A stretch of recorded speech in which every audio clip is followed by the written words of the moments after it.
Okay, सो आगे बढ़ते हैं स्ट्रक्चर ऑफ डीएनए की तरफ। ज्यादा टाइम वेस्ट नहीं करता हूं, पट से न्यूक्लियोटाइड बना लेता हूं एक, सॉरी डीऑक्सी न्यूक्लियोटाइड बना लेता हूं एक। ठीक है, डीऑक्सी न्यूक्लियोटाइड का स्ट्रक्चर कैसा रहेगा? Deoxy ribose sugar. Deoxy ribose sugar मतलब सेकंड कार्बन पे ऑक्सीजन नहीं रहेगा, थर्ड कार्बन पे रहेगा।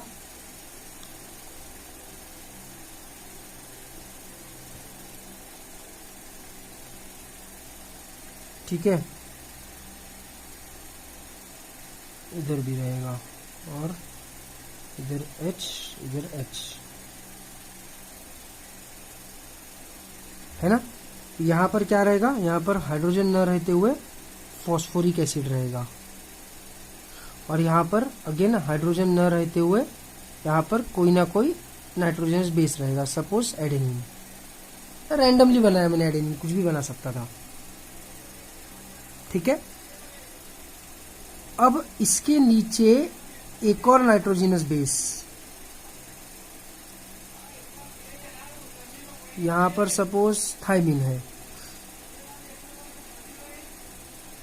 डीऑक्सीराइबोज है, तभी तो थाइमिन आया, ऑब्वियस सी बात है, क्योंकि आरएनए में थाइमिन नहीं रहता, यहां पर राइबोज रहता, तो फिर यहां पर यूरेसिल रहा रहता।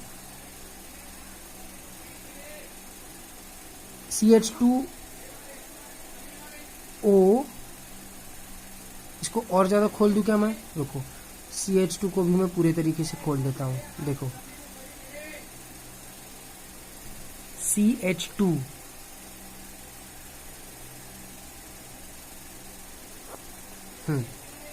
CH2OH, O इधर रहेगा, H इधर रहेगा,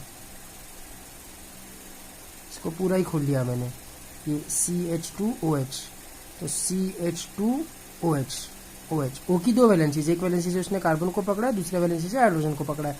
कार्बन की 4 वैलेंसीज, एक वैलेंसी से उसने ये वाले कार्बन को पकड़ा है, ठीक है, एक वैलेंसी से ये हाइड्रोजन को, तीसरी से इसको, चौथे से OH को, बराबर। लेकिन ये OH नहीं है, यहां पर क्या है? ये इसका ये निकल चुका है, और यहां पर क्या अटैच हो चुका है? Phosphoric acid. पर फॉस्फोरिक एसिड की वैलेंसी कैसे खाली हो गई है अपने को पता है, तो इधर रहेगा double bond O, OH, OH। Again मैं काम करता हूं, डबल बॉन्डों को इधर कर देता हूं, इसको OH कर देता हूं। अरे यार बहुत गंदा हो गया, रुको मैं थोड़ा सा अच्छे से बनाता हूं, पहले बना लेता हूं। Okay, so this is the proper diagram. देखो ये डीऑक्सी न्यूक्लियोटाइड है, डीऑक्सी है कैसे पता चल रहा है? सेकंड कार्बन पे ऑक्सी नहीं है, तो ये डीऑक्सी न्यूक्लियोटाइड हो गया। ठीक है, डीऑक्सीराइबोज शुगर हो गया। फिफ्थ कार्बन पे फॉस्फोरिक एसिड लगाया, फर्स्ट कार्बन पे नाइट्रोजनस बेस लगाया। अब इसके नीचे एक और डीऑक्सी न्यूक्लियोटाइड आ गया। ये नीचे वाला जो डीऑक्सी न्यूक्लियोटाइड है, इसके फॉस्फोरिक एसिड को मैंने गोले के अंदर P बनाकर रिप्रेजेंट नहीं किया, उसको पूरा ओपन करके रिप्रेजेंट किया है। ठीक है, फॉस्फोरिक एसिड का फॉर्मूला क्या रहता है? H3PO4। ध्यान से मेरी बात सुनेंगे, H3। ठीक है, इतना फॉस्फोरिक एसिड देखो, इतना, ये इतना जो स्ट्रक्चर है, इतना स्ट्रक्चर देखेंगे, इतना स्ट्रक्चर, इसमें ये H3PO4 है कि नहीं? देखो 1 2, और ये O के बाद एक H रहेगा, ये OH रहेगा। मतलब फॉस्फोरिक एसिड का स्ट्रक्चर कैसा रहेगा? P, एक तरफ डबल बॉन्ड O, एक तरफ OH, OH, OH, तो 3 OH मतलब 3 हाइड्रोजन हो गए, H3 हो गया, एक P हो गया, और O कितने हुए? 1 2 3 4, H3PO4। पर यहां पर फिर H मैंने क्यों नहीं बनाया हुआ है? अरे यहां पर अगर मैं H बना दूंगा तो ये फॉस्फोरिक एसिड ये नाइट्रोजनस बेस को कैसे अटैच होगा? नाइट्रोजनस बेस को नहीं, राइबोज शुगर को, डीऑक्सीराइबोज शुगर को कैसे अटैच होगा? वैलेंसी नहीं खाली करनी पड़ेगी क्या उसकी? तो फॉस्फोरिक एसिड का जो OH है उसमें से H निकाल दिया, और इधर CH2OH था तो उसका OH निकाल दिया। ये देखो CH2OH था, उसका OH निकाल दिया, फॉस्फोरिक एसिड का H निकाल दिया। तो क्या बचा, फॉस्फोरिक एसिड के पास एक ऑक्सीजन बचा जिसकी वैलेंसी खाली है। ऑक्सीजन की वैलेंसी 2 होती है, एक वैलेंसी से उसने फॉस्फोरिक एसिड को पकड़ा था, दूसरे वैलेंसी ने से हाइड्रोजन को पकड़ा था। वैसे ही कार्बन के बाद जो OH था उसमें भी OH, O ने एक तरफ कार्बन को एक तरफ H को पकड़ के रखा था। कार्बन की 4 वैलेंसीज, 1 2 3 और इधर वाला कार्बन, ये इधर जो कार्बन है, पर कार्बन की वैलेंसी खाली हो गई, इस ऑक्सीजन की वैलेंसी खाली हो गई, तो फॉस्फोरिक एसिड इस कार्बन को चिपक गया और इधर नाइट्रोजिनस बेस चिपका हुआ है थायमिन नाम का। तो ये बन गया न्यूक्लियोटाइड। अब ये एक न्यूक्लियोटाइड है, इसके नीचे एक और न्यूक्लियोटाइड है। अब क्या होगा, जो नीचे वाला न्यूक्लियोटाइड है इसके फॉस्फोरिक एसिड का OH जाएगा, इसका H जाएगा, ऊपर वाले न्यूक्लियोटाइड के थर्ड कार्बन का H जाएगा, तो H2O बन के वो निकल जाएगा, H2O बन के निकल जाएगा। H2O बन के निकल जाएगा। ये ऑक्सीजन की वैलेंसी खाली हो जाएगी, ये फॉस्फोरिक एसिड, ये फॉस्फोरस की वैलेंसी खाली हो जाएगी और ये दोनों एक दूसरे को चिपक जाएंगे। देखो ये ऑक्सीजन और ये फॉस्फोरस एक दूसरे को चिपक गए कि नहीं। तो ऊपर वाला न्यूक्लियोटाइड नीचे वाले न्यूक्लियोटाइड को अटैच हो गया। कैसे अटैच हुआ, तो ऊपर वाले का थर्ड कार्बन, ये फर्स्ट कार्बन है, ये सेकंड कार्बन है, ये थर्ड कार्बन है। ऊपर वाले का थर्ड कार्बन नीचे वाले के फिफ्थ कार्बन के साथ अटैच हुआ है। सर वो कार्बन के साथ तो नहीं, फॉस्फोरिक एसिड के साथ अटैच हुआ है। ऐसा क्वेश्चन पूछा ना, एक झापड़ मारूंगा। अटैचमेंट कैसे हुई है, third carbon fifth carbon. Attachment कैसे है, थर्ड कार्बन से fifth carbon, third carbon fifth carbon attached है। किसके मदद से अटैच्ड है, तो फॉस्फोरिक एसिड के मदद से अटैच्ड है। किसके मदद से अटैच्ड है, तो फॉस्फोरिक एसिड के मदद से अटैच्ड है। और एसिड अगर ऑक्सीजन के मदद से बॉन्ड बनवाता है तो उसको ईस्टर बॉन्ड बोलते हैं। ये एसिड है ना, एसिड फॉस्फोरिक एसिड, उसने ऑक्सीजन के मदद से इधर एक बॉन्ड बनाया है तो ये भी ईस्टर बॉन्ड हो गया, और इसने ऑक्सीजन के मदद से इधर भी एक बॉन्ड बनाया है तो ये भी ईस्टर बॉन्ड हो गया। तो यहाँ पर कितने ईस्टर बॉन्ड्स हो गए, डाई ईस्टर बॉन्ड्स हो गए। डाई मतलब 2, di ester bond, ESTER, di ester bond. लेकिन उसमें लिए एसिड कौन सा यूज किया है अपन ने ईस्टर बॉन्ड बनाने के लिए, फॉस्फोरिक एसिड। तो इसको अपन बोलेंगे फॉस्फो डाई ईस्टर बॉन्ड। अपन बोलेंगे कि फॉस्फो डाई ईस्टर बॉन्ड के मदद से दो न्यूक्लियोटाइड्स एक दूसरे को अटैच होते हैं। कैसे, एक न्यूक्लियोटाइड का थर्ड कार्बन दूसरे न्यूक्लियोटाइड का पांचवा carbon with the help of phosphodiester bond attach हो जाते हैं। समझ में आ रहा है। इसमें देखो H2O रिलीज हुआ है कि नहीं। तो अगर इस बॉन्ड को तोड़ना होगा और न्यूक्लियोटाइड्स को सेपरेट करना होगा एक दूसरे से, तो अपने को रिवर्सिबल रिएक्शन करनी पड़ेगी, H2O सप्लाई करना पड़ेगा। H2O सप्लाई करेंगे अपन, इसको H दे देंगे, इसको OH दे देंगे H2O को तोड़ के, तो ये न्यूक्लियोटाइड अलग, ये न्यूक्लियोटाइड अलग हो जाएगा। मतलब तुम जब खाना खाओगे, तुम्हारे खाने में जो भी DNA रहेगा, तुमने कुछ भी खाया तो तुम अल्टीमेटली खाओगे तो सेल्स ही। प्लांट्स खाओ या फंजाई खाओ, मतलब मशरूम, या एनिमल्स खाओ, सभी की बॉडी बनी हुई है सेल्स से। और सेल्स में न्यूक्लियस रहेगा, न्यूक्लियस में DNA रहेगा, तो DNA भी तुम खाओगे ही। तुमने स्टेम भी खाया जैसे पोटैटो, तो पोटैटो में भी सेल्स है। रूट खाया जैसे कैरेट, तो वो भी सेल्स से ही बना हुआ है। हर चीज में सेल्स है, हर एक सेल में न्यूक्लियस है एक्सेप्ट स्क्लेरेनकाइमा या आरबीसीज। बाकी सभी सेल्स में न्यूक्लियस रहता ही है। न्यूक्लियस में DNA रहेगा, साइटोप्लाज्म में RNA रहेगा, वो भी तुम खाओगे, तो वो भी तो डाइजेस्ट होगा तुम्हारे इंटेस्टाइन में। कैसे होगा digest, how will it be digested, तो हाइड्रोलाइसिस से। हाइड्रोलाइसिस, वाटर सप्लाई करेंगे, वाटर एक जगह पे हाइड्रोजन देगा, दूसरी जगह पे OH देगा, और वो टूट जाएगा बॉन्ड। तो ये भी हाइड्रोलाइसिस से ही टूटेगा। All digestive enzymes are hydrolytic enzymes. All digestive enzymes are hydrolytic enzymes. ठीक है, तो ये एक न्यूक्लियोटाइड, इसके बाद एक और न्यूक्लियोटाइड। अब ये वाले न्यूक्लियोटाइड का देखो, थर्ड कार्बन फिर से उसके नेक्स्ट वाले न्यूक्लियोटाइड के फिफ्थ कार्बन के साथ चिपक गया with the help of phosphodiester bond. ऐसा dot dot dot dot dot dot dot dot thousands of nucleotides will attach to each other, और ये आखिरी वाला न्यूक्लियोटाइड रहेगा। डीएनए बहुत बड़ा मॉलिक्यूल है, पूरे ऑर्गेनिक केमिस्ट्री में सबसे बड़ा पॉलीमर अगर कोई होगा, एटलीस्ट नेचुरल वाला, तो भी, मेरे को सिंथेटिक वालों का अभी क्या स्टेटस है पता नहीं, लेकिन नेचुरल में तो भी सबसे बड़ा पॉलीमर डीएनए ही है। पूरे ऑर्गेनिक केमिस्ट्री की बात कर रहा हूं मैं। Organic chemistry mostly deals with living things, क्योंकि कार्बन, हाइड्रोजन, ऑक्सीजन के रिएक्शंस रहते हैं ऑर्गेनिक केमिस्ट्री में, नाइट्रोजन भी, तो ये मोस्टली अपने को मिलेगा लिविंग थिंग्स में। और कहाँ मिलेगा ऑर्गेनिक मॉलिक्यूल्स? पत्थरों में तो नहीं मिलेगा, पत्थरों में तो आयरन और मिनरल्स वगैरह मिलेंगे, इनऑर्गेनिक केमिस्ट्री मिलेगा। ऑर्गेनिक में जो अपन अल्डिहाइड, कीटोन्स, अल्कोहल्स, फिनॉल्स ये सब पढ़ते हैं, तो मिलता कहाँ है? बायोलॉजिकल सिस्टम में ही तो मिलता है।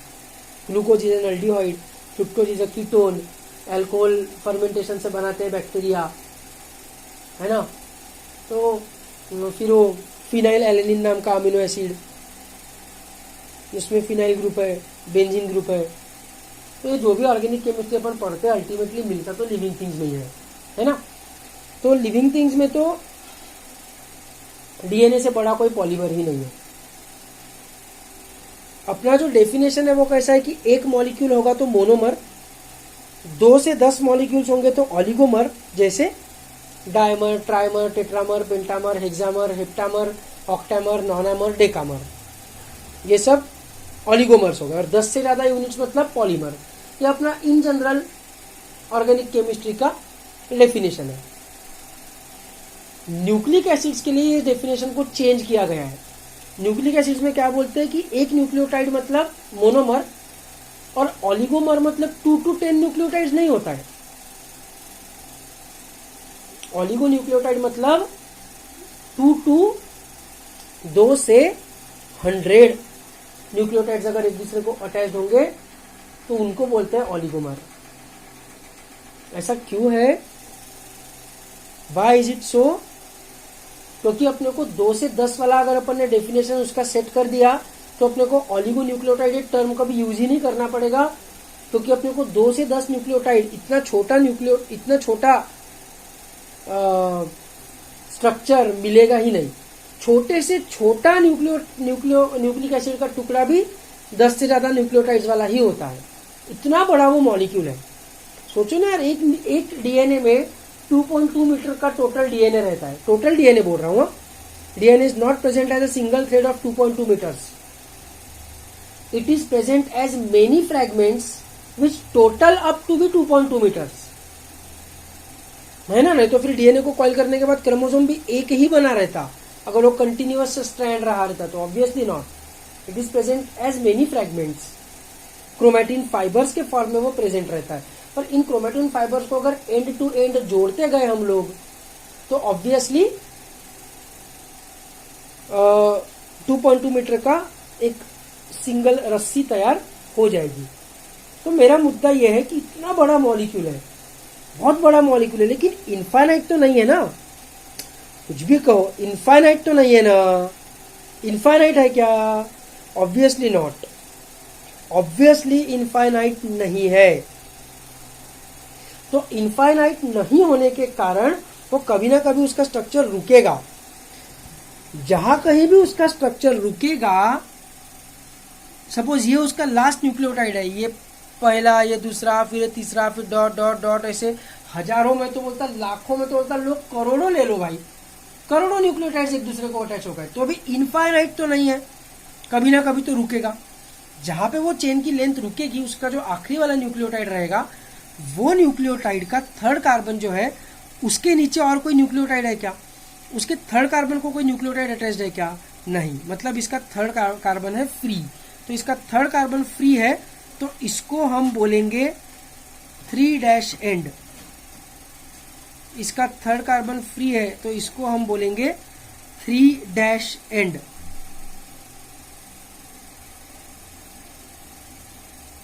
ठीक है। और वैसे ही चेन जहां पर शुरू हो रही है, वहां पर जो फिफ्थ कार्बन है उसके ऊपर कोई न्यूक्लियोटाइड है क्या? नहीं है। तो इसको हम बोलेंगे 5' एंड। तो कोई भी नाइट्रोजिनस, कोई भी न्यूक्लिक एसिड का जो स्ट्रैंड रहता है, वो स्ट्रैंड कैसा रहता है? एक एंड उसका रहेगा 5' और दूसरा एंड उसका रहेगा 3'। एक 5' एंड और एक 3' एंड। ठीक है, समझ में आ रहा है? एकदम क्लियर। जैसे प्रोटीन्स में कितना भी बड़ा प्रोटीन रहे, कभी ना कभी वो चेन रुकने वाली है। तो वो चेन का एक एंड जो रहता है उसको कार्बोक्सी टर्मिनल बोलते हैं, जिसका COOH फ्री रहता है। और उस चेन का जो दूसरा एंड है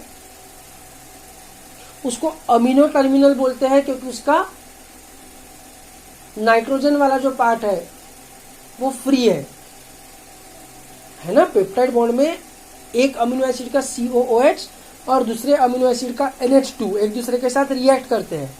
NH2 में से H जाता है, COOH में से OH जाता है, H2O बन के निकल जाता है। तो इसका कार्बन अगले वाले अमीनो एसिड के नाइट्रोजन के साथ अटैच होता है। ऐसा पेप्टाइड बॉन्ड बनते जाते हैं। तो जब कभी वो पेप्टाइड बॉन्ड रुकेगा तो एक एंड में ऑफकोर्स कार्बन फ्री रहेगा, दूसरे एंड में नाइट्रोजन फ्री रहेगा। तो carboxy terminal, amino terminal, C terminal, N terminal ऐसा बोला जाता है। सिमिलरली कार्बोहाइड्रेट्स में एक रिड्यूसिंग एंड और एक नॉन रिड्यूसिंग एंड ऐसा बोला जाता है। बराबर है। लिपिड्स में हाइड्रोफिलिक हेड, हाइड्रोफोबिक टेल ऐसा बोला जाता है। और न्यूक्लिक एसिड्स में 5' या 5' भी बोलते हैं उसको, PRIME 5' भी बोला जाता है। 5' या 5'। और दूसरा एंड जो है वो रहता है 3' या 3'।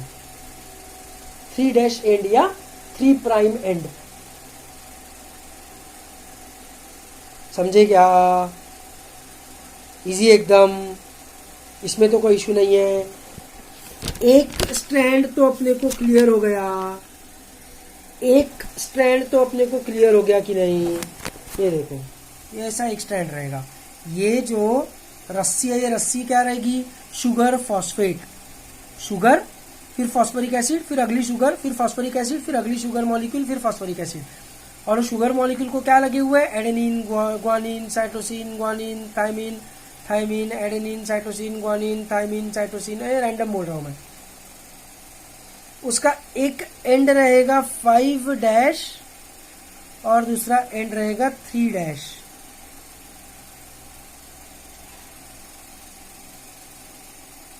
ठीक है। अब मुद्दा आता है दूसरे स्ट्रैंड का, कि दूसरे स्ट्रैंड का स्टेटस क्या है, क्योंकि दूसरा स्ट्रैंड भी तो ऐसे ही रहेगा। तो दूसरे स्ट्रैंड में भी ये जो नाइट्रोजनस बेसेस है इस तरफ प्रोट्रूड आउट होंगे इधर। तो फिर उनमें हाइड्रोजन बॉन्ड तो बन ही नहीं सकता। हाइड्रोजन बॉन्ड बनने के लिए ये नाइट्रोजनस बेसेस एक दूसरे को फेस तो करने चाहिए ना, FACE, फेस। इसलिए अपन क्या करेंगे, ये जो स्ट्रैंड रहेगा, ये स्ट्रैंड को अपन उल्टा बनाएंगे। इसको अपन बनाएंगे ही उल्टा। उल्टा मतलब इधर अपन 5' रखेंगे और इधर अपन 3' रखेंगे। तो उसके कारण इसके जो नाइट्रोजनस बेसेस है वो ऐसे इस तरफ प्रोट्रूड आउट नहीं होंगे, वो लेफ्ट साइड में प्रोट्रूड आउट होंगे। मॉलिक्यूल के लेवल में ऐसा लेफ्ट राइट कुछ नहीं रहता है, लेकिन तुम्हारी अंडरस्टैंडिंग के लिए समझो, इसको उल्टा बनाना क्यों जरूरी है। इसको उल्टा बनाना क्यों जरूरी है, समझ में आ रहा है ना? तो ये इसका जो डायरेक्शन रहेगा, इसका जो ओरिएंटेशन रहेगा वो अपोजिट रहेगा। एक स्ट्रैंड 5' to 3' जा रहा है तो दूसरा 3' to 5' जाएगा, ताकि नाइट्रोजनस बेस एक दूसरे के कांटेक्ट में आएंगे। नहीं समझा होगा तो अभी 2 मिनट में समझ जाएगा, डोंट वरी। देखो, ये एक स्ट्रैंड है, ये इसका 5' एंड है। ये इधर से चालू हुआ, ये पहला मॉलिक्यूल, इसके नीचे फॉस्फोडाइस्टर बॉन्ड से अटैच्ड दूसरा न्यूक्लियोटाइड, फिर फॉस्फोडाइस्टर बॉन्ड से अटैच्ड तीसरा न्यूक्लियोटाइड, फिर फॉस्फोडाइस्टर बॉन्ड से अटैच्ड चौथा न्यूक्लियोटाइड, फिर फॉस्फोडाइस्टर बॉन्ड से अटैच्ड पांचवा न्यूक्लियोटाइड एंड सो ऑन। तो ये जो स्ट्रैंड है ऐसा पूरा, इसका देखो, ये जो 5th कार्बन है, 5th कार्बन के ऊपर कोई न्यूक्लियोटाइड है क्या? नहीं। 5 एंड इसका फ्री है, तो ये हो गया 5' एंड। वेरेज इसके तुम इधर ऐसे जाओगे तो आखिरी वाला जो न्यूक्लियोटाइड है उसका 5' फिफ्थ वाला जो कार्बन है उसके ऊपर तो न्यूक्लियोटाइड है, लेकिन थर्ड वाला जो कार्बन है उसके नीचे न्यूक्लियोटाइड है क्या, उसका OH फ्री है कि नहीं, तो ये रहेगा 3' एंड। तो sugar phosphate, sugar phosphate, sugar phosphate, ऐसा बैकबोन है ना। और ये राइट साइड में प्रोट्रूड आउट हो रहे हैं nitrogenous basis. Whereas opposite strand को अगर तुम देखोगे तो देखो उसको उल्टा बनाया है कि नहीं, इसका ऑक्सीजन ऊपर की तरफ है, इसका ऑक्सीजन नीचे की तरफ है। ये इसका फर्स्ट कार्बन है, ये सेकंड कार्बन है, this is the second carbon. कैसे पता चल रहा है, तो ऑक्सीजन नहीं है। ये थर्ड कार्बन है, ये फोर्थ कार्बन है, ये फिफ्थ कार्बन है। फिफ्थ कार्बन के ऊपर कोई नाइट्रोजनस बेस नहीं है, फिफ्थ एंड फ्री है, तो इसको अपन 5' एंड बोलेंगे। और ये जो थर्ड कार्बन है, थर्ड कार्बन ने उसके नीचे वाली न्यूक्लियोटाइड के फिफ्थ कार्बन को अटैच करके रखा है with the help of phosphodiester bond. ये उसके नीचे वाले का फर्स्ट कार्बन। यहाँ पे ए है तो यहाँ पर टी रहेगा, यहाँ पर टी है तो यहाँ पर ए रहेगा, यहाँ पर सी है तो यहाँ पर जी रहेगा, यहाँ पर जी है तो यहाँ पर सी रहेगा। कॉम्प्लीमेंट्री बेस पेयरिंग रहेगी। और देखो एंटी होने के कारण, उनका डायरेक्शन, उनका ओरिएंटेशन अपोजिट होने के कारण ये जो नाइट्रोजिनस बेसिस है ये एक दूसरे के कांटेक्ट में आ रहे हैं कि नहीं। देखो ये नाइट्रोजिनस बेसिस एक दूसरे के कांटेक्ट में आ रहे हैं कि नहीं, देख लो।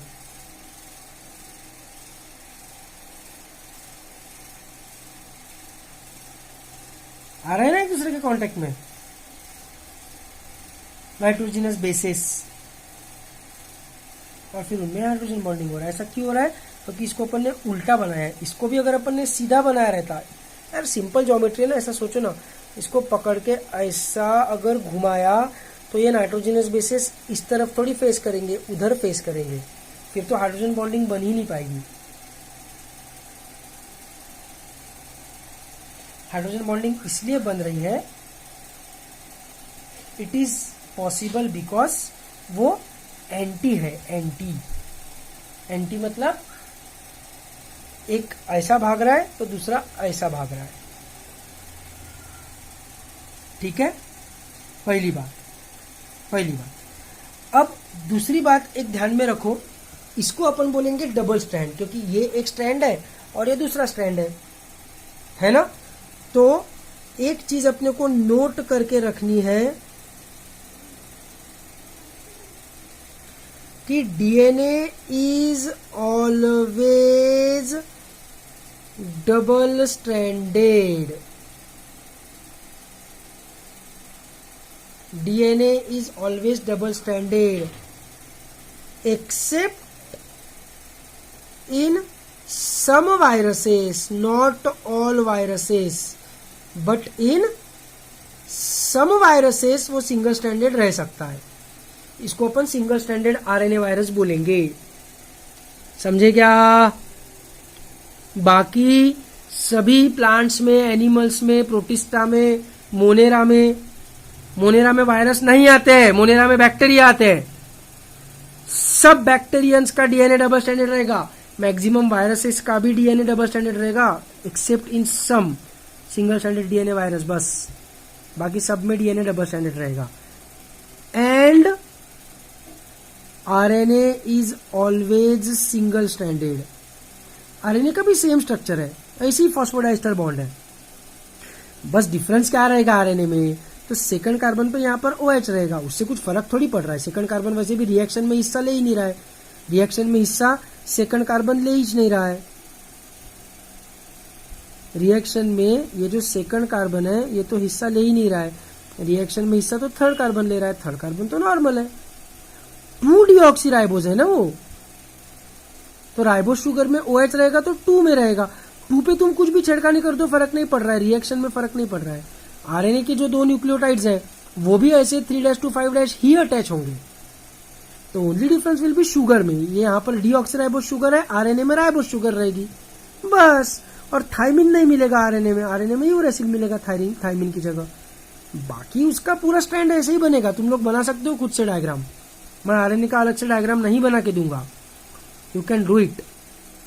तो RNA is always single, Monera में भी, प्रोटिस्टा में भी, फंजाई में भी, प्लांटी में भी, एनिमिलिया में भी, सब में, एक्सेप्ट इन रियोवायरसेस। रियोवायरसेस मतलब डबल स्ट्रैंडेड आरएनए वायरस, है ना। और रेट्रोवायरस मतलब सिंगल स्ट्रैंडेड आरएनए वायरस। तो इसमें तो सिंगल स्ट्रैंडेड ही है, जैसे कोविड, जैसे कोल्ड का वायरस, कॉमन कोल्ड का ही तो वो मॉडिफिकेशन है कोविड, कोई अलग चीज थोड़ी है, फालतू आइटम है वो। एचआईवी है खतरनाक आइटम, वो फालतू आइटम नहीं है कोविड समान, वो सही में खतरनाक आइटम है एचआईवी, वो भी रेट्रोवायरस है। फिर लिखना मत, लेकिन शायद पोलियो वायरस भी रेट्रोवायरस है, that is single stranded RNA virus. नहीं पोलियो लिखना मत, मेरे को याद नहीं आ रहा है एकदम confidently, I am not confident. पर एचआईवी, कॉमन कोल्ड, और कॉमन कोल्ड का मॉडिफिकेशन दैट इज कोविड, ये तो single standard RNA viruses famous वाले अपने को पता ही है ना। रियो वायरसेस मतलब डबल स्टैंडर्ड आरएनए वायरस। तो ये बस एक्सेप्शन है, बाकी आरएनए जो रहेंगे वो हमेशा सिंगल स्टैंडर्ड ही रहेंगे, always single standard, not a big deal at all. ठीक है, तो आरएनए सिंगल स्टैंडर्ड रहता है, तो डीएनए डबल स्टैंडर्ड क्यों रहता है? Why is DNA double standard, है ना। तुम बोलोगे सर डीएनए डबल स्टैंडर्ड का है, कुछ वायरसेस में तो सिंगल स्टैंडर्ड डीएनए रहता है। अरे वो एक्सेप्शन है रे, उसको मारो गोली, वायरसेस क्या फालतू आइटम है, क्या वो लिविंग है नॉन लिविंग है वही नहीं पता। जो रियल किंगडम्स है, Monera, protista, Plantae, fungi, Animalia, उनमें तो सब में डीएनए डबल स्टैंडर्ड ही रहता है, आरएनए सिंगल स्टैंडर्ड ही रहता है। आरएनए का क्या काम रहता है वगैरह आगे पता चलेगा, उसका टेंशन मत पालो अभी से, ठीक है। तो डीएनए जो डबल स्टैंडर्ड रहता है वो डबल स्टैंडर्ड क्यों रहता है? Why is DNA double standard? Why is DNA double standard? तुम लोगों को डीएस लिखने का हक नहीं है, तुम लोगों को डबल स्टैंडर्ड पूरा लिखने का है। तुम लोग एग्जाम के टाइम पे भूल जाओगे कि डीएस का मतलब क्या होता है। तो बात यह है कि डीएनए के ऊपर इंफॉर्मेशन होती है, डीएनए के ऊपर इंफॉर्मेशन होती है। ये जो मैं जो रैंडमली लिख रहा हूं ना, ए, फिर उसके बाद जी, फिर उसके बाद सी, उसके बाद टी, उसके बाद ए, कुछ भी लिख रहा हूं मैं रैंडमली, ऐसा रैंडम नहीं रहता है भाई। डीएनए रैंडम नहीं रहता है कि सेल को जो मन में आया वो न्यूक्लियोटाइड चिपका दिया, कुछ तो भी चिपका के 2 मीटर का स्ट्रक्चर बना दिया। ऐसा खेल लग रहा है क्या? मजाक चल रहा है क्या इधर?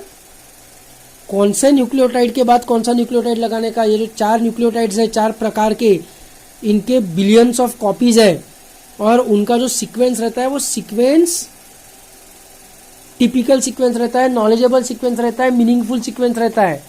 रैंडमली कहीं पर एडेनिन लगा दो, फिर थाइमिन लगा दो, फिर ग्वानिन लगा दो, फिर थाइमिन लगा दो, फिर ग्वानिन लगा दो, फिर साइटोसिन लगा दो, फिर एडेनिन लगा दो, ऐसा रैंडम नहीं रहता है। और उसमें 3-3 न्यूक्लियोटाइड्स को मिलकर रीड किया जाता है 3-3 के ग्रुप में, AGC। तो AGC लिखा है मतलब कौन सा अमीनो एसिड लगाने का, TGA लिखा है मतलब कौन सा अमीनो एसिड लगाने का। ये सीक्वेंस डिसाइडेड है कि 3-3 के 64 ग्रुप्स बन सकते हैं, 4 प्रकार के अमीनो एसिड्स हैं, उसको तुम 3-3 के ग्रुप में अरेंज करोगे तो 4 to the power 3 मतलब 4 into 4 into 4 मतलब 16 into 4 मतलब 64 अलग अलग कॉम्बिनेशन तैयार हो सकते हैं। AAA, AAT, AAG, AAC, ATA, ATG, ATC, AT हो गया, फिर AGA, AGT, AGC, फिर ACA, ACT, ACG, ACC, AGG, ATT। बना के देखो, ये 16 कॉम्बिनेशन हो गए। सिर्फ ए को पहला रख के, फिर टी को पहला रखो, उससे और 16 कॉम्बिनेशन हो सकते हैं। फिर जी को पहले रखो और बाकी के 2 नाइट्रोजनस बेसेस चेंज करो, GAA, GAT, GTA, GGG, GGC, GCG, GCT, GTC, ऐसा करके देखो 16 बनते हैं कि नहीं। फिर सी को पहला रखो और बाकी 2 चेंज करते रहो, उसके भी 16 कॉम्बिनेशन बनेंगे। ऐसा करके देखो 16 16 16 16 टोटल 64 कॉम्बिनेशन बन सकते हैं 4 प्रकार के नाइट्रोजनस बेसिस को अगर तुम 3-3 के ग्रुप में अटैच करो तो। अमीनो एसिड्स तो 20 ही प्रकार के हैं। तो इट हैज बीन डिसाइडेड कि ये जो 3 कोडॉन्स हो गए, इनको कोडॉन्स बोलते हैं 3-3 के ग्रुप को। ये 3 कोडॉन्स में से कोई भी अगर प्रेजेंट रहा तो एलेनिन लगाने का, ये 2 कोडॉन्स में से कोई भी प्रेजेंट रहा डीएनए पे उस पोजीशन पे तो समझ लेने का कि अपने को ग्लाइसिन लगाना है। ऐसा तो अपन डीएनए का इंसुलिन का जीन अगर अपने को पढ़ना है तो अपन क्या करेंगे, इंसुलिन का जीन जहां से शुरू होता है वहां से 3-3 के कोडॉन्स में डीएनए को पढ़ेंगे। अच्छा, पहले एलेनिन लगाना है, फिर वैलिन लगाना है, फिर ग्लाइसिन लगाना है, ऐसा ऐसा पढ़ते जाएंगे। इंसुलिन का जीन खत्म हो गया कि डीएनए पढ़ना अपन बंद कर देंगे। इंसुलिन का जीन जहां तक है वहीं तक अपन पढ़ेंगे। उसमें 3-3 के ग्रुप के हिसाब से अमीनो एसिड्स अपन अरेंज करते जाएंगे, चिपकाते जाएंगे पढ़ पढ़ के। कहाँ पे चिपकाएंगे? डीएनए पे चिपकाएंगे। क्या पागल हो गए हो क्या? डीएनए पे क्यों चिपकाएंगे? डीएनए को पढ़ के अपना अलग से चिपकाएंगे अमीनो एसिड्स को उस पर्टिकुलर सीक्वेंस में, तो बराबर इंसुलिन तैयार हो जाएगा। तो वो जो न्यूक्लियोटाइड्स का सीक्वेंस है वो रैंडम नहीं है, वो मीनिंगफुल सीक्वेंस है। वो सीक्वेंस रैंडम नहीं है, वो सीक्वेंस मीनिंगफुल है। It is not a random sequence, it is a meaningful sequence. ठीक है, तो ये सीक्वेंस एक स्टैंड पे अलग रहेगा, दूसरे स्टैंड पे अलग नहीं रहेगा क्या? एक स्टैंड पे ए रहेगा तो दूसरे स्टैंड पे टी रहेगा, एक स्टैंड पे जी रहेगा तो दूसरे स्टैंड पे सी रहेगा, तो पूरा मीनिंग ही चेंज हो जाएगा। एक स्टैंड को पढ़ोगे तो कोई अलग अमीनो एसिड चिपकाओगे, दूसरे स्टैंड को पढ़ोगे तो कोई दूसरा अमीनो एसिड चिपकाओगे। तो फिर इसका मतलब फिर अपने को कोई एक ही स्ट्रैंड पढ़ना पड़ेगा प्रोटीन बनाने के लिए। तो कौन सा स्ट्रैंड पढ़ने का, कौन सा स्ट्रैंड पढ़ने का? तो जो स्ट्रैंड हम पढ़ेंगे वो फिक्स रहता है कि कौन सा स्ट्रैंड पढ़ेंगे। कौन सा स्ट्रैंड पढ़ना है ये फिक्स्ड रहता है। कौन सा स्ट्रैंड पढ़ेंगे ये फिक्स्ड रहता है। उस स्ट्रैंड को बोलते हैं टेम्पलेट स्ट्रैंड।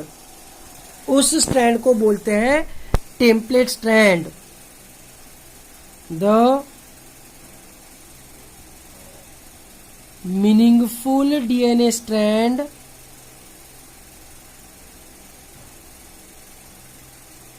is called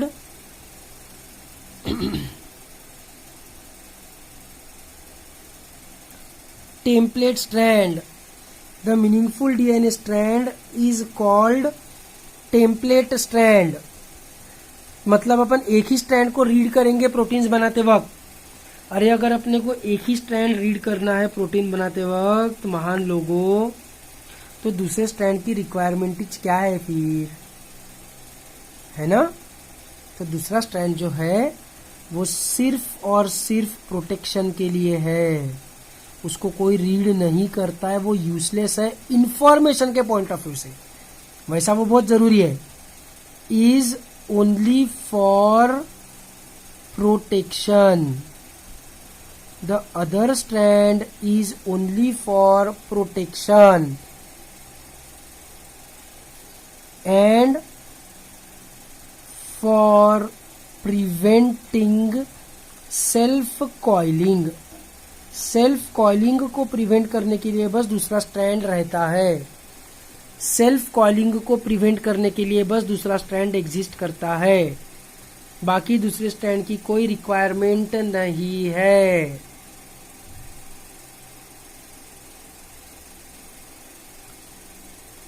समझे क्या? सेल्फ कॉइलिंग मतलब क्या? अरे मेरे को बताओ, इतना बड़ा मॉलिक्यूल है, मैं तब से बता रहा हूँ कि पूरे ऑर्गेनिक केमिस्ट्री का, सिंथेटिक वालों का तो पता नहीं, लेकिन नेचुरल में तो इससे बड़ा कोई पॉलीमर एग्जिस्ट नहीं करता है। और इतने बड़े पॉलीमर में इधर ए है, इधर टी है, इधर सी है, इधर जी है, इधर ए है, इधर जी है, इधर सी है, इधर ए है, इधर सी है, इधर जी है, इधर टी है, इधर ए है, इधर सी है, इधर टी है, इधर जी है, एंड सो ऑन। और चारगाफ बोलता है कि एडेनिन की टेंडेंसी होती है थायमिन के साथ 2 हाइड्रोजन बॉन्ड बनाने की, और ग्वानिन की टेंडेंसी होती है साइटोसिन के साथ 3 हाइड्रोजन बॉन्ड बनाने की। तो ये वाला एडेनिन ये थायमिन के साथ, ये वाला ग्वानिन ये साइटोसिन के साथ ऐसा हाइड्रोजन बॉन्ड नहीं बनाएगा क्या? हाइड्रोजन बॉन्ड्स बनाएंगे तो ये जो रस्सी है वो ऐसी ऐसी नहीं हो जाएगी क्या पूरी? फिर उसको रीड कैसे करेंगे? उसको सीधा रखने के लिए अपन ने क्या किया, उसको दूसरा एक स्ट्रैंड बनाकर उसके साथ हाइड्रोजन बॉन्ड करवा दिया, ताकि ये वाला एडेनिन ये वाले बाजू वाले के साथ तो नहीं हो पाएगा कॉइल, इधर आगे कहीं थायमिन होगा तो उसके साथ हाइड्रोजन बॉन्ड नहीं बना लेना चाहिए, ये ऐसा स्ट्रेट ही रहना चाहिए करके अपन ने दूसरा स्ट्रैंड बनाया है। बाकी इंफॉर्मेशन जो होती है वो सिर्फ एक ही स्टैंड पे रहती है, उसको टेम्पलेट स्टैंड बोलते हैं। दूसरे स्टैंड्स पे इंफॉर्मेशन नहीं होती है, दूसरे स्टैंड पे इंफॉर्मेशन नहीं होती है, वो तो पूरा गलत रहेगा, कुछ भी इलॉजिकल बात बन जाएगी। वो सिर्फ सेल्फ कॉइलिंग को प्रिवेंट करने के लिए दूसरा स्ट्रैंड एग्जिस्ट करता है। क्या फालतू और सिंपल है यार, कुछ भी बोलते हो तुम लोग, ये डीएनए का स्ट्रक्चर हार्ड है करके, हट। ठीक है, समझ में आ रहा है? इसके अलावा एक और चीज बता देता हूं कि डीएनए हेलिक्स जो है, डीएनए हेलिक्स, इसकी स्टेबिलिटी में भी 2 स्ट्रैंड्स का रिस्पॉन्सिबिलिटी है। कैसे? तो सबसे पहले एच बॉन्डिंग, हाइड्रोजन बॉन्डिंग जो 2 स्ट्रैंड्स के 2 नाइट्रोजनस बेसिस के बीच में होता है, तो एच बॉन्डिंग क्या करता है, holds the sugar phosphate backbone together. Obviously, ठीक है। दूसरा है बेस स्टैकिंग। बेस स्टैकिंग मतलब क्या? एक ऐसा एटी है, उसके ऊपर जीसी रहेगा, उसके ऊपर सपोज सीजी रहेगा, उसके ऊपर सपोज एटी रहेगा। मैं ऐसा ऐसा क्यों बनाते जा रहा हूं? क्योंकि तुमको पता है कि वो ऐसा ऐसा ऐसा ऐसा नहीं है, वो ऐसा हेलिक्स समान ऐसा ऐसा गोल घूमते जा रहा है ना। 360 डिग्री का एक टर्न और उसमें 10 बेस पेयर्स, बराबर बराबर है। मतलब 2 बेस पेयर्स के बीच में 36 डिग्री का एंगल रहेगा, 36 डिग्री का एंगल, 36 डिग्री का एंगल, इधर भी 36 डिग्री का एंगल है ना। ऐसे 10 बेस पेयर जब हो जाएंगे, ऐसे 36 डिग्री के 10 बेस पेयर जब हो जाएंगे तो पूरा 360 डिग्री कंप्लीट होगा, यू नो दैट। इसलिए मैंने उसको ऐसा एक दूसरे के ऊपर नहीं बनाया, ऐसा बनाया है। तो एक ऐसा रहेगा, उसके ऊपर वाला थोड़ा ऐसा रहेगा, उसके ऊपर वाला ऐसा रहेगा। ठीक है, फिर से एक बार सबसे नीचे वाला बेस पेयर ऐसा है, उसके ऊपर वाला बेस पेयर 36 डिग्री पर टिल्टेड रहेगा, उसके ऊपर वाला बेस पेयर और 36 डिग्री पर टिल्टेड रहेगा, उसके ऊपर वाला बेस पेयर और 36 डिग्री पर टिल्टेड रहेगा, उसके ऊपर वाला और 36 पे, उसके ऊपर वाला और 36 पे। समझ में आ रहा है ना? ऐसा ऐसा ऐसा ऐसा ऐसा करते करते करते करते घूम फिर के और फिर से इस स्टार्टिंग पोजीशन पे आ जाएगा। तब अपन बोलेंगे कि 360 डिग्री कंप्लीट हो गए। तो 2 बेस पेयर्स के बीच में अगर 36 डिग्री का टिल्टिंग है तो 360 डिग्री खत्म होने के लिए अपने को 10 बेस पेयर्स लगेंगे।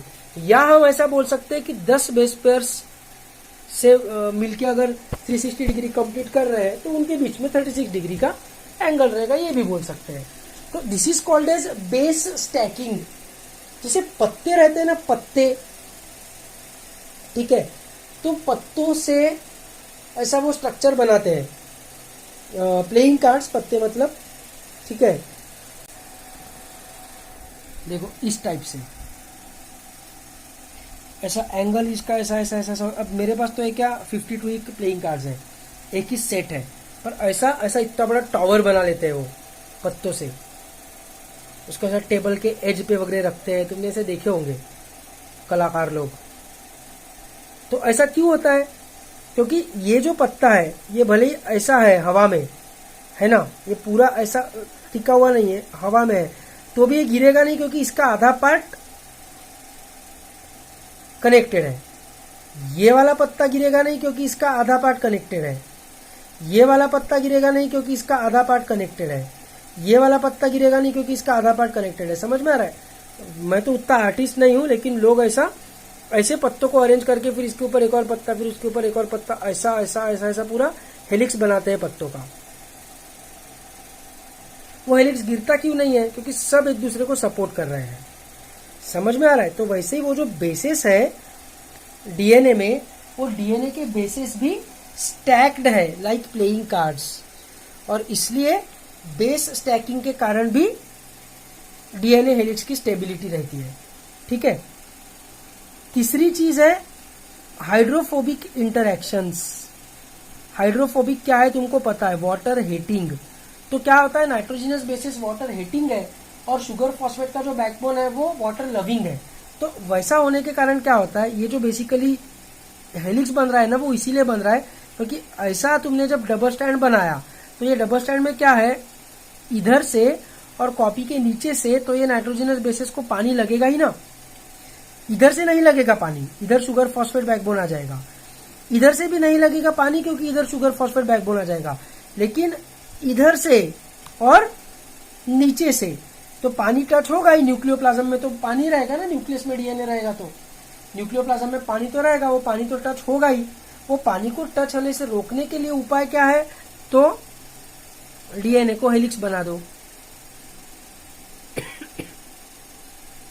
वो ऐसा मुड़ जाएगा तो इधर से भी पानी को प्रोटेक्शन, इधर से भी पानी का प्रोटेक्शन, इधर से भी पानी का प्रोटेक्शन, इधर से भी पानी का प्रोटेक्शन, इधर से भी। देखो ऐसा हर तरफ से पानी को प्रोटेक्ट करते जाएगा। वो नाइट्रोजिनस बेसिस अंदर हो जाएंगे और शुगर फॉस्फेट बैकबोन बाहर की तरफ हो जाएगा। नाइट्रोजिनस बेसिस सेफली अंदर की तरफ हो जाएंगे। सर इधर से तो अभी भी पानी लग ही सकता है ना? नहीं लग सकता है ना रे, तेरे को बताया ना पिछले क्लास में कि ये वाला जो स्ट्रैंड है, ये वाला स्ट्रैंड कॉपी के बाहर है, इंटरसेक्ट नहीं हो रहा है। वो 2 डायमेंशनल नहीं इमेजिन करना है उसको। समझ में आ रहा है ना? ठीक है। तो हाइड्रोफोबिक इंटरेक्शंस, बेस स्टैकिंग और हाइड्रोजन बॉन्डिंग, इन 3 चीजों के कारण डीएनए का हेलिक्स स्टेबल रहता है। ठीक है। अब एक चीज बताता हूं, पिछले क्लास में भी बताया था, या शायद पिछले क्लास में बताया था, I don't remember. DNA helix का जो डायमीटर है वो कितना है? वो है 2 नैनोमीटर और 20 एंगस्ट्रॉम। ये हेलिक्स का डायमीटर है, ये इसका डायमीटर नहीं है। ये इसका डायमीटर नहीं है, ये हेलिक्स का डायमीटर है। 2 स्ट्रैंड्स के बीच, ऐसे 2 स्ट्रैंड्स है तो ये हेलिक्स थोड़ी हो गया, ये तो पैरेलल लाइंस हो गई। इस पैरेलल लाइंस को अगर मैंने इन पैरेलल लाइंस को अगर मैं किसी एक एक्सिस के अराउंड ऐसा रोटेट करता हूं, तो वो स्ट्रक्चर मतलब हेलिक्स हो गया, है ना? तो हेलिक्स का डायमीटर मतलब ये डायमीटर, ये डायमीटर की बात नहीं चल रही है, पैरेलल लाइंस के बीच के डायमीटर की। समझ में आ रहा है ना? ये हेलिक्स का डायमीटर है। तो पैरेलल लाइंस के बीच का डायमीटर क्या है, तो उसका एक छोटा सा डायग्राम मैं तुमको बनवा देता हूँ। पहले डायग्राम बना लेता हूँ, क्योंकि वो किताब मेरी ई बुक है जिससे मैं डायग्राम बनाऊंगा, तो मेरे को वीडियो पॉज करके वो डायग्राम बनाना पड़ेगा, फिर मैं आता हूँ वापस। ओके, तो ये बना लिया मैंने डायग्राम। देखो, ये एडेनिन है, ये थाइमिन है, ये ग्वानिन है, ये साइटोसिन है। ठीक है। एडेनिन और ग्वानिन में क्या डिफरेंस है, सबसे पहले देख लेते हैं।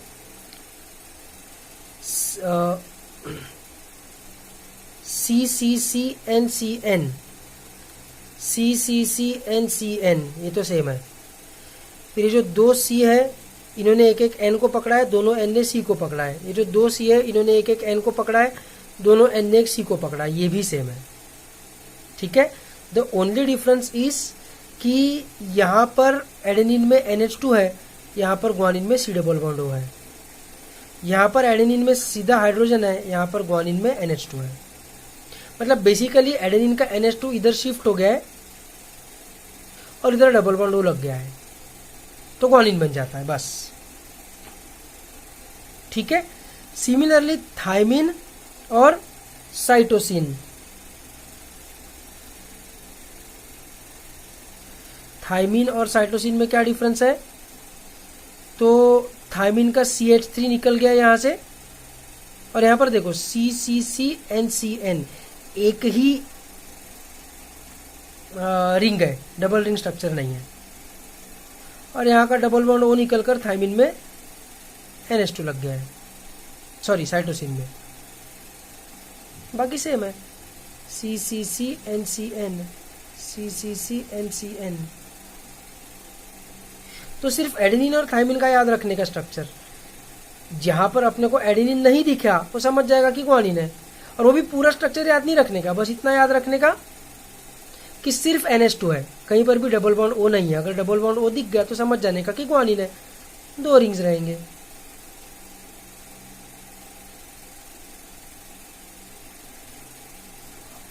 ठीक है, वैसे स्ट्रक्चर याद रखने का उतना टेंशन नहीं है, जरूरत नहीं है। वैसे ये बताने का मेरा मेन पर्पज ये है कि देखो यहाँ पर कैसे 2 हाइड्रोजन बॉन्ड्स है, एक हाइड्रोजन बॉन्ड है एडेनिन के हाइड्रोजन और थायमीन के ऑक्सीजन के बीच, दूसरा हाइड्रोजन बॉन्ड है एडेनिन के ये वाले नाइट्रोजन और थायमीन के हाइड्रोजन के बीच, 2 ही हाइड्रोजन बॉन्ड्स है।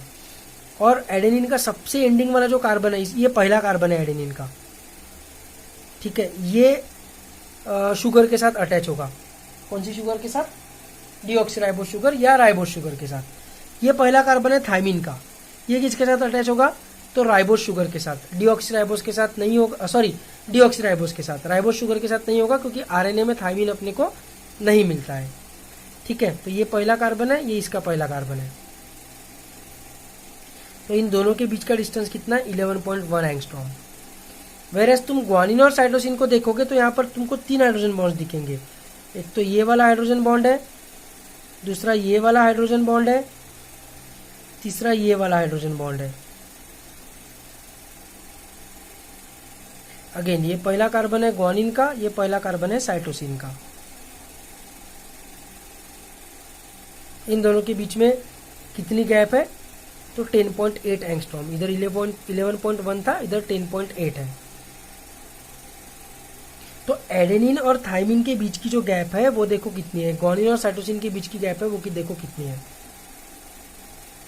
इसके बाद यहाँ पर पेंटोज शुगर आ जाएगा, यहाँ पर पेंटोज शुगर आ जाएगा, वो भी थोड़ा बहुत कंट्रीब्यूट करेंगे।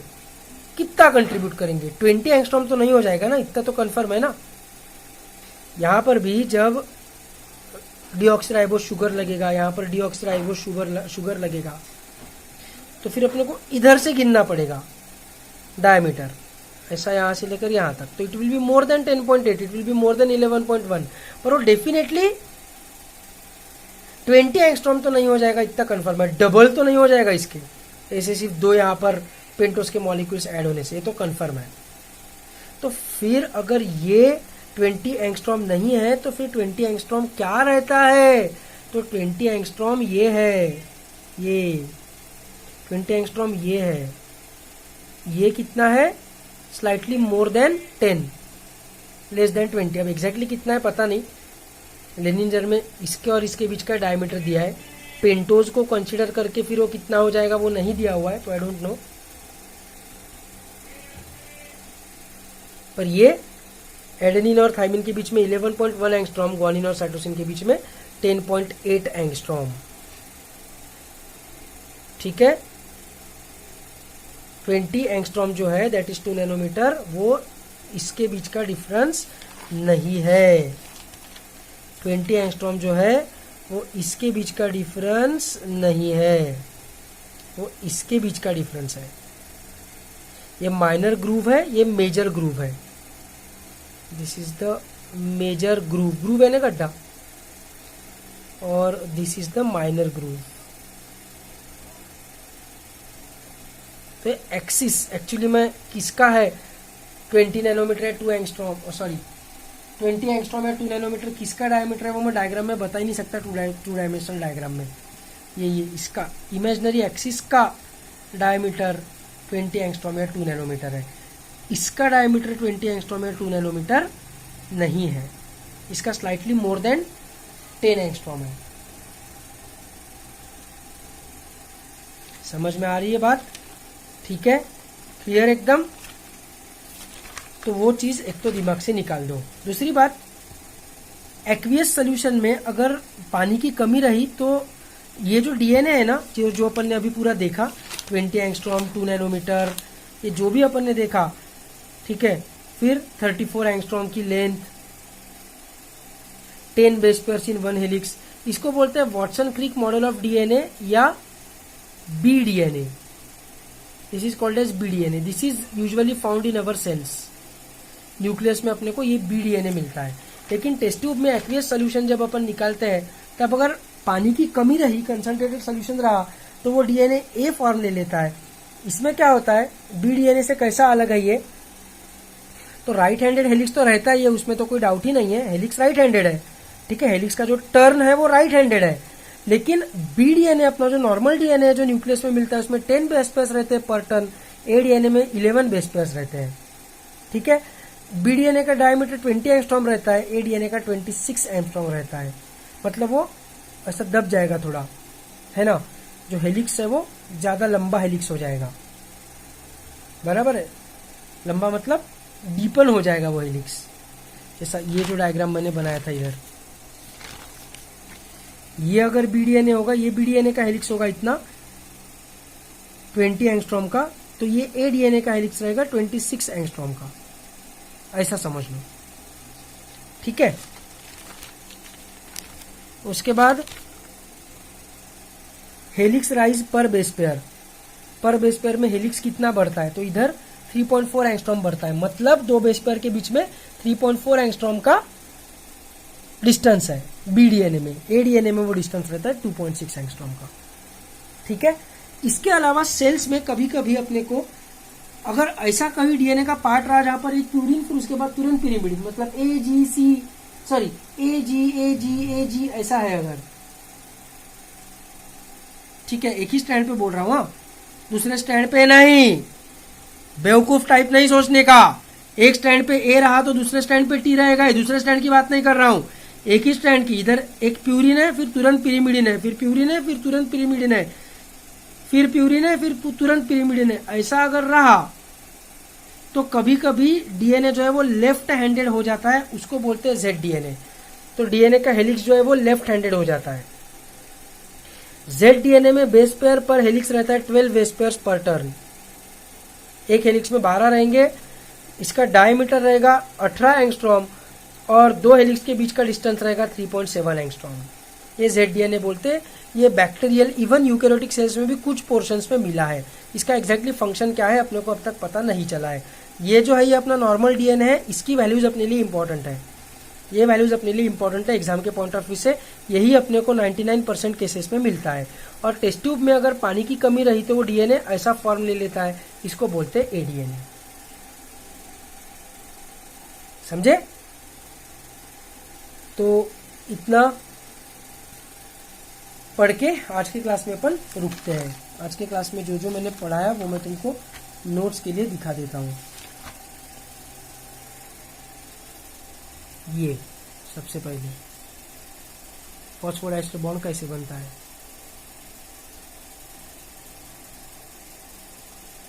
ठीक है।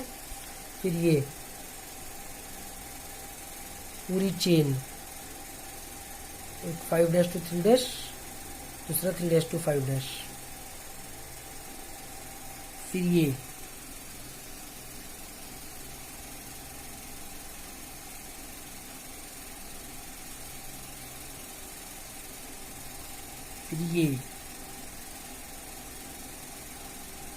ये तो तुम बना सकते हो खुद से, इसके लिए देखने की जरूरत नहीं है अपने को, डायग्राम खुद से कर सकने चाहिए अपन।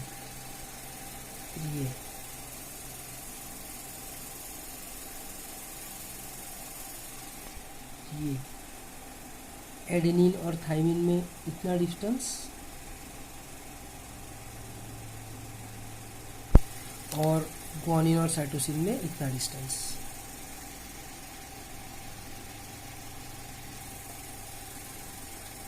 This is the table. A DNA, B DNA and G DNA.